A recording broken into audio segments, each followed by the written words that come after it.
My parents skipped my wedding to help my golden child sister. Now they want my help? Have you ever felt completely invisible? Like your own family sees you as a ghost, a background character in their perfect little world? That's been my life. I'm Alex, 28, and for as long as I can remember, I've been the other daughter, the one who doesn't quite matter. My younger sister, Chloe, 25, she's the star. The golden child. And my wedding day? That's where everything finally shattered. But the ending? You won't believe what they want from me now. Growing up in suburban Connecticut, it was always Chloe, Chloe, Chloe. It wasn't subtle, either. My parents, Robert and Susan, weren't malicious, just blind. They poured all their energy, their money, their love into Chloe. She was the talented artist, the social butterfly, the one destined for greatness.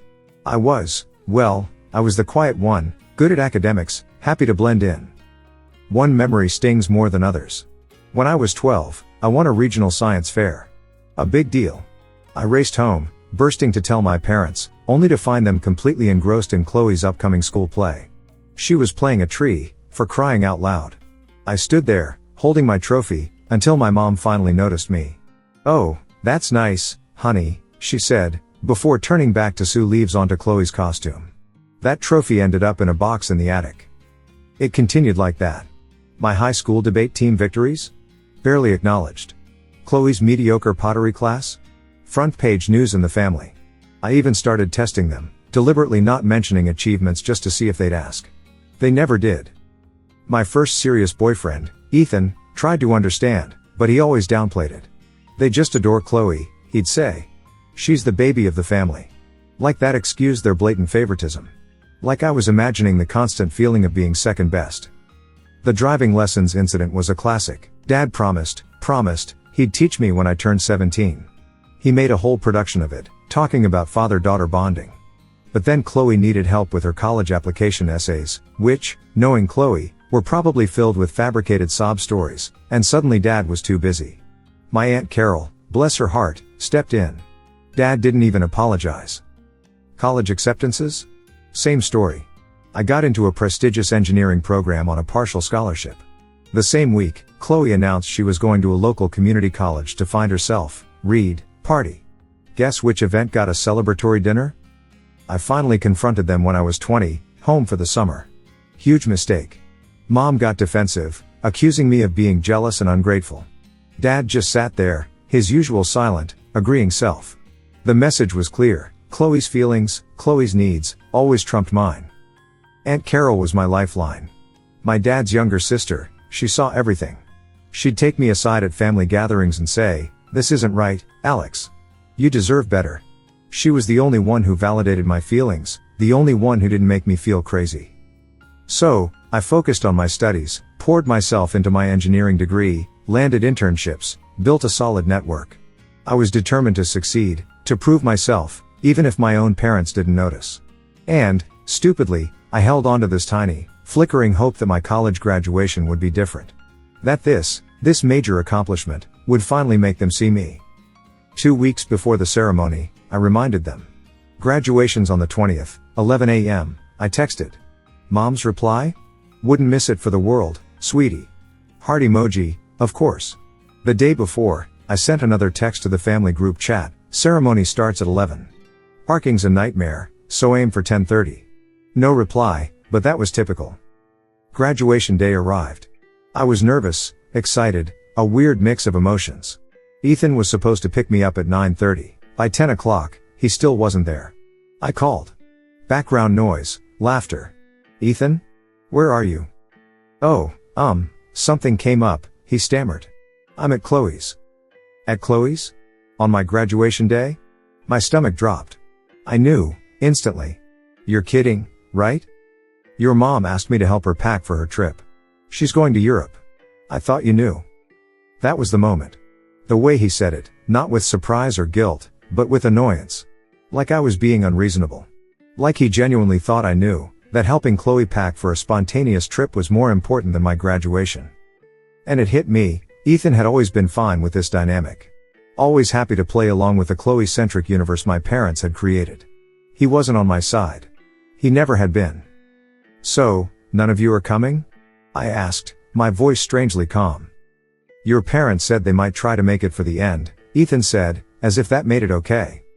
Tell them not to bother, I said, and hung up. I sat there, in my cap and gown, feeling nothing. 4 years of hard work, and the people who were supposed to be there, weren't. Not even my boyfriend. Then, my phone rang. Aunt Carol. Hey, kiddo. I'm downstairs. Ready to celebrate that degree?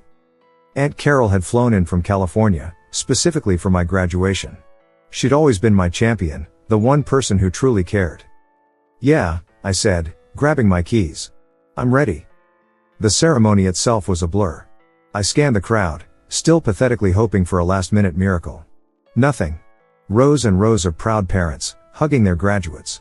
And me, with only my aunt cheering me on. Afterward, Aunt Carol took me to a ridiculously fancy restaurant, the kind with white tablecloths and waiters who hover. She ordered champagne, a huge steak, the works. I'm proud of you, Alex, she said, raising her glass. You've earned this. Don't let anyone, especially your family, diminish that. Those words, that simple acknowledgement, meant more than anything. Midway through lunch, my phone exploded. Texts, missed calls, voicemails. Ethan, where are you? Are you coming to Chloe's send-off party? Mom, honey, so sorry we missed it. But Chloe's trip is so exciting. We'll celebrate with you next week, promise. Dad, let's do dinner next weekend to make up for it. Your call. Next weekend. Because, of course, Chloe's impromptu trip was more important than my college graduation. I put my phone face down.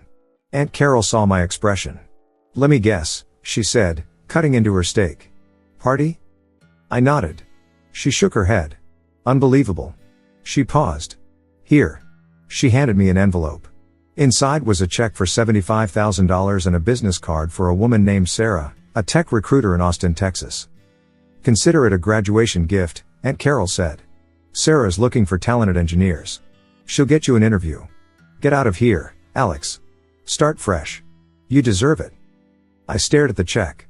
That was more money than I'd ever imagined. I can't, I stammered. You can, and you will, she said firmly. I never had kids. Let me do this for you. Take the money, take the opportunity, and get away from people who don't appreciate you. I hugged her, tears finally spilling over. Thank you. On the way back to my apartment, I made my decision. I was done. Done with the excuses, the neglect, the constant feeling of being less than. I posted a picture of me and Aunt Carol at the restaurant on social media. Caption, huge thanks to the only person who showed up for my graduation. Grateful for those who truly support me. Then, I turned off my phone. Aunt Carol helped me pack. We called Sarah, the recruiter, right there and then. I had a phone interview within the hour. By the end of the call, I had an in-person interview scheduled for the following week in Austin. You're doing the right thing, Aunt Carol said, squeezing my hand. Sometimes, you have to choose yourself. The interview in Austin was amazing. The company, a cutting-edge robotics firm, was everything I'd ever dreamed of. Sarah and I hit it off immediately. They offered me a position on the spot, senior engineer, 6-figure salary, full relocation package. I accepted without hesitation. I didn't tell anyone. Not my parents, not Chloe, not Ethan. I packed my apartment, sold most of my furniture, and loaded what was left into my car. The day before I left, I finally turned on my phone. The messages were overwhelming. Dozens of missed calls, voicemails, texts.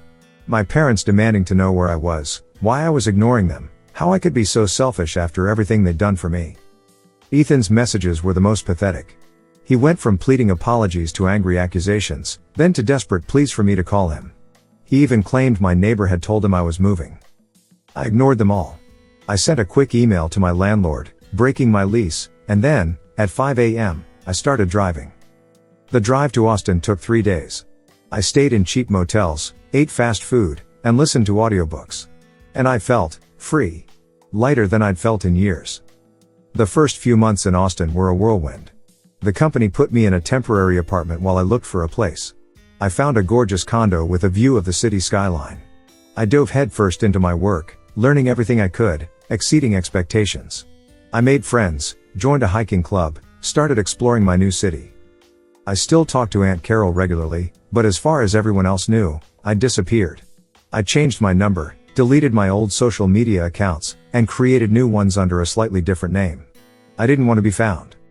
Ethan kept trying. Emails, LinkedIn messages, even contacting my old college friends. I blocked him everywhere. My parents called and emailed relentlessly for the first few weeks. Their voicemails were a mix of anger, guilt trips, and fake concern. "This is unacceptable, Alex." My mom shrieked in one. "We've always supported you, and this is how you repay us? You're breaking your father's heart. Chloe misses you." Another one said. "She doesn't understand why you're punishing her." I deleted them all. And honestly, I didn't feel guilty. Not even a little. For the first time in my life, I wasn't seeking their approval. I was just living. 6 months passed. I got promoted. I started making real friends, people who knew nothing about my past, my family drama. Life was good. Really good. Then came the email from my dad. Subject: your inheritance. I laughed out loud. Inheritance? What inheritance? My parents were comfortable, but not wealthy. Dad ran a small law firm, and mom taught art classes part-time. They had a nice house, sure, but that was it. Even if they had been rich, did they seriously think money would make me come crawling back? I replied with 2 words, not interested. That's when the floodgates opened.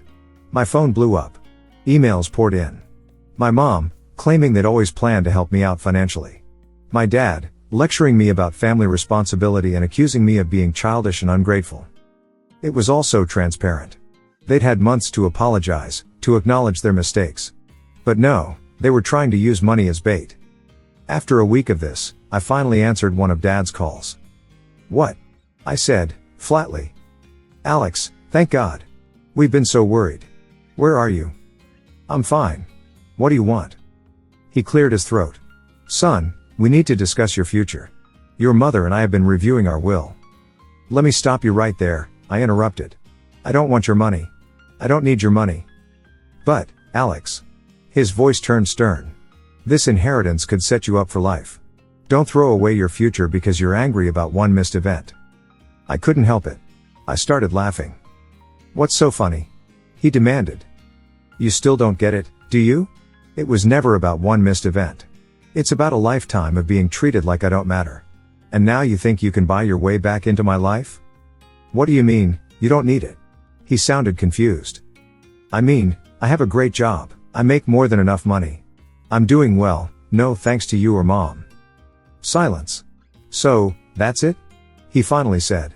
"You're just cutting us out forever?" "You cut yourselves out," I said quietly. "I'm just making it official." I hung up. Then, I blocked their numbers. All of them. Even Ethan, though he'd mostly given up by then. That night, I called Aunt Carol and told her everything. "They tried to bribe me with my inheritance," I said, still chuckling. She laughed. "Classic Robert. He tried that with me, too, you know. When I refused to join the family law firm." "Seriously?" "Oh yeah. Your grandparents weren't rich, but they had a small beach house that everyone coveted. Your dad used it as leverage, a way to control everyone. That's why I started my own business. So I'd never have to depend on anyone." It was eye-opening. Money was just another tool, another way my parents tried to manipulate people. "You know what the best revenge is, right?" Aunt Carol asked. "What's that?" "Living well. Building a life so fulfilling they can't help but see what they're missing." I liked the sound of that. After I hung up, I checked LinkedIn. My dad had viewed my profile multiple times. I could tell he was keeping tabs on me, seeing my job updates, probably trying to figure out where I was living. The thought of him obsessing over my whereabouts, while I was happily moving on, felt satisfying. I updated my LinkedIn that night. Added my promotion, some project details, a professional photo of me at a tech conference. Let him see exactly what he was missing. My roommate, Jake, noticed my smirk. "You good?" he asked. "Yeah," I said. "Just dealing with some family drama. The golden child sister and the oblivious parents." I'd told him bits and pieces over beers. "Yep. They're trying to bribe me back with some phantom inheritance," I said. Jake whistled. "That's low." "I know, right? The funny part is, I probably make more than they do now." 2 years passed. I went from senior engineer to project lead in record time. I led a major product launch that got industry recognition. I was featured in a few articles about rising stars in the tech world. I bought a beautiful condo with breathtaking views. I was dating, making friends, exploring the world. For the first time, I had a life that was entirely mine. Not defined by my family, my past, or anyone else's expectations. Aunt Carol visited often. She'd stay at my place, and we'd explore Austin together. She told me, repeatedly, how proud she was of me. She was more of a parent to me than my actual parents had ever been. I rarely thought about my family. Occasionally, something would trigger a memory, but it didn't hurt anymore. It was like remembering a bad dream, not a lived reality. Then, the legal industry started to struggle. Smaller firms were getting squeezed out by larger corporations. I only knew about my dad's situation because Aunt Carol mentioned it. Robert's firm isn't doing well, she said, sipping coffee at my kitchen counter. Lost a lot of clients. Might have to downsize, maybe even close. I shrugged. Not my problem. I didn't feel happy about it, but I didn't feel sad either. Just indifferent. A month later, I got a LinkedIn message from my dad. Super formal, professional. Ryan, I hope this message finds you well. I've been following your career with interest. Very impressive work with the project name, Initiative. I was wondering if we could connect sometime to discuss potential collaboration opportunities. Hope to hear from you soon. I showed it to my coworker, Lisa, over lunch. She burst out laughing. Potential collaboration opportunities? That's code for I need money, right? I nodded. Pretty much. What are you going to do? Nothing. But the messages didn't stop. Next came an email from my mom, gushing about how proud they were of my success, how they'd always known I would do great things. She mentioned, almost casually, that they were going through a difficult time financially, and that they missed their son. Then, Chloe reached out on Instagram.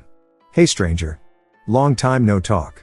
Look, I know things are weird, but mom and dad are really struggling. Dad's firm is failing, and they might lose the house. I know you're doing really well, congrats, BTW, and I was wondering if maybe you could help them out? They're too proud to ask directly. I didn't respond. Didn't even mark the messages as read. Lisa was fascinated by the whole saga. So, your parents ignored you your entire life, chose your sister over you constantly, ditched your graduation, and now they want you to bail them out? That's, wow. Welcome to my life, I said, rolling my eyes. You're not considering it, are you? Hell no. They made their choices. The truth is, a part of me enjoyed seeing the tables turned. They'd made me feel powerless and insignificant for so long. Now, I had what they wanted, and they had to come crawling to me. Was it petty? Maybe. But it felt like justice. Then, one Saturday morning, my doorman called. Mr. Thompson, there's a couple here to see you. They say they're your parents. My heart pounded. I'm not expecting anyone. They're quite insistent, sir. The woman is getting upset. I sighed. Send them up. I knew this day would come eventually. Might as well get it over with. When I opened the door, I barely recognized them. Dad looked 10 years older, his hair gray, his face lined with worry. Mom was thin, almost gaunt, her clothes hanging loosely on her frame. They both had this desperate, haunted look I'd never seen before. Alex, Mom whispered, reaching for a hug. I stepped back, keeping the door partially closed. How did you find my address? Dad cleared his throat. Carol told us. Said it was time we talked. That pissed me off. Aunt Carol had always respected my boundaries. I made a mental note to call her later. Can we come in? Mom asked, peering into my apartment. It looks lovely. I almost said no, but I figured I might as well get this over with. I stepped aside, letting them in.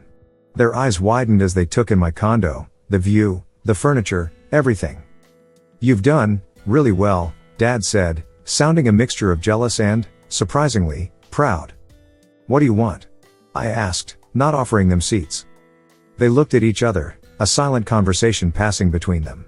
Mom's eyes filled with tears. We miss you, Alex. It's been 2 years. Whose fault is that?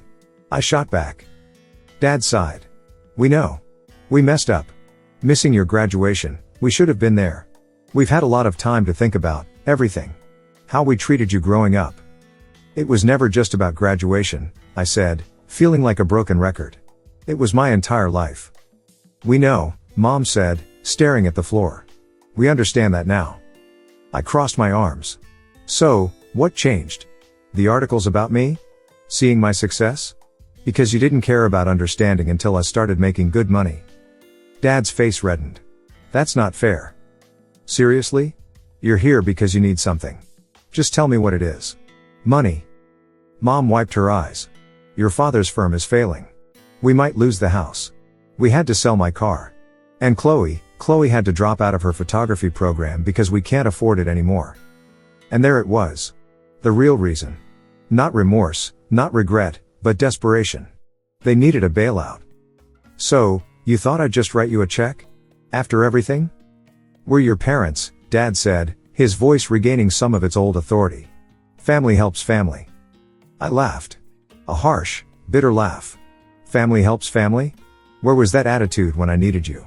Where was that when you chose Chloe over me, every single time, for over 20 years? We made mistakes, Mom pleaded. But people change. We've realized what's important. No, I shook my head. You haven't changed.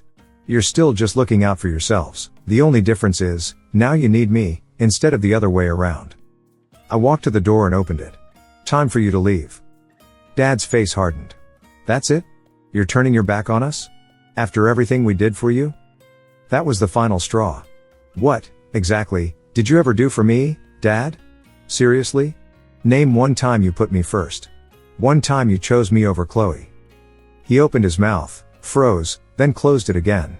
He couldn't think of a single instance. Yeah, that's what I thought, I said quietly. Get out. Mom was sobbing now. Please, Alex.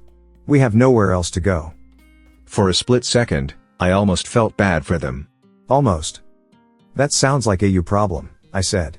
Maybe ask your favorite child for help. After they left, I called Aunt Carol. You told them where I live? I said, still annoyed. She sighed.